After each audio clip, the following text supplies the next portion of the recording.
Merhaba.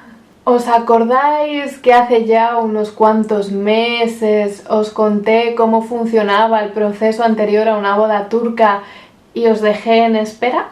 Pues hoy vamos a dar un paso más y vamos a saber cómo continúa todo, porque os voy a contar de qué va la noche de la henna. Y se llama así en honor a la henna que se pone en la mano de la novia. Pero no adelanto acontecimientos porque os vais a enterar de todo a su debido tiempo. Seguro que muchos de vosotros ya habéis oído hablar de ello, quizás sabéis lo que es o lo habéis visto en series turcas. Os lo digo porque yo, que llevo 3 series turcas vistas, bueno, vale, la tercera todavía no la he terminado, estoy en ello. Al menos este ritual ha aparecido en 2 de ellas, así que seguramente va a ser familiar para vosotros.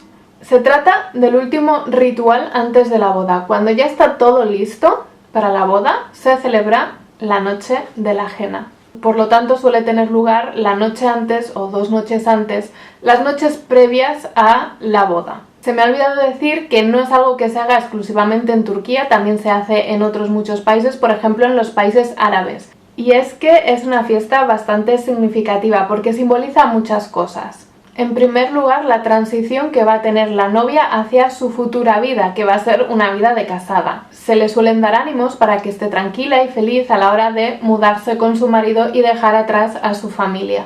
Y esto es clave porque también es la última noche que pasa con su familia, en casa de su familia. Por lo tanto, al menos originalmente, era una noche que tenía un tono triste y de despedida. Y aunque evidentemente la protagonista de la noche es la novia, también es una noche muy importante para la madre de la novia, que tiene que afrontar que su hija ya no va a estar más con ella. Por supuesto, y como llevo diciendo en estos temas, hay muchas variantes, muchas maneras de celebrar la noche de la henna, puede depender de la familia, de la región e incluso del país. No es lo mismo cómo se celebra en Turquía que cómo se celebra en otros países. Yo os voy a hablar de cómo se hace en Turquía de manera general, pero tened en cuenta que se pueden añadir muchas variantes y puede cambiar totalmente. Es tradición, hasta el día de hoy, que la fiesta se celebre en casa de la novia y que ella se vista con un vestido de color rojo y con un velo rojo. Según he leído, es de color rojo porque el rojo simboliza respeto y dignidad. Y este color ya es importante desde tiempos atrás, como suele pasar con todas estas tradiciones,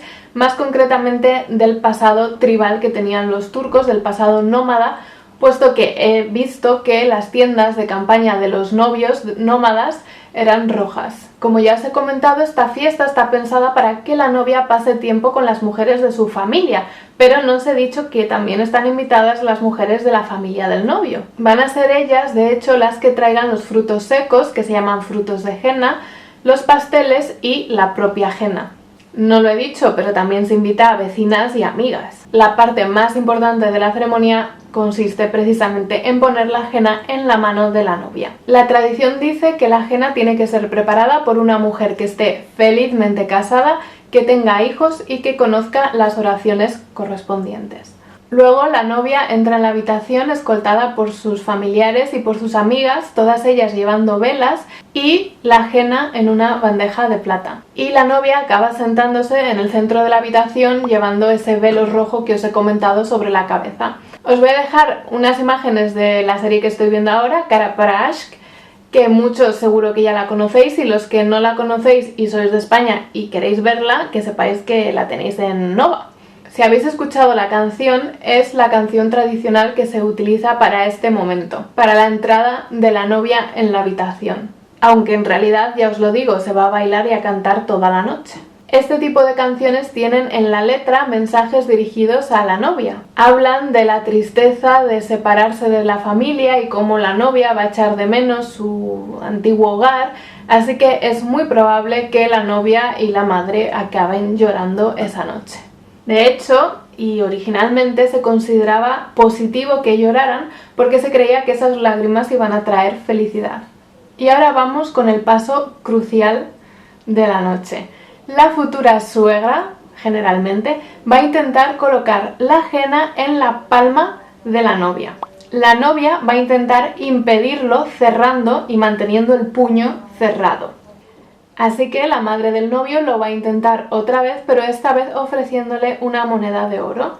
Y así sí, Entonces la novia va a abrir el puño y le van a poner la ajena y la moneda de oro encima y lo va a volver a cerrar. Se supone que esa moneda va a traer suerte. Luego le envuelven la mano con una tela roja y la ajena no se quita hasta la mañana siguiente. El resto de la ajena que sobra puede ser utilizado por las demás invitadas. Os voy a poner el fragmento de otra serie, ¿Qué culpa tiene Fatma Gul?, que esa sí la he visto y la he terminado.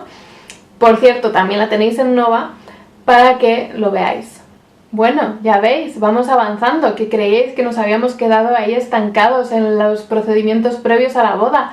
No, ya solamente nos queda la boda, así que poco a poco, no hay prisa. Dejadme en los comentarios si ya conocíais esta fiesta de la ajena y si es así, ¿cómo os habéis enterado de ella? ¿Dónde lo habéis aprendido? Y nos vemos en el siguiente vídeo, que espero que no me faltéis en él.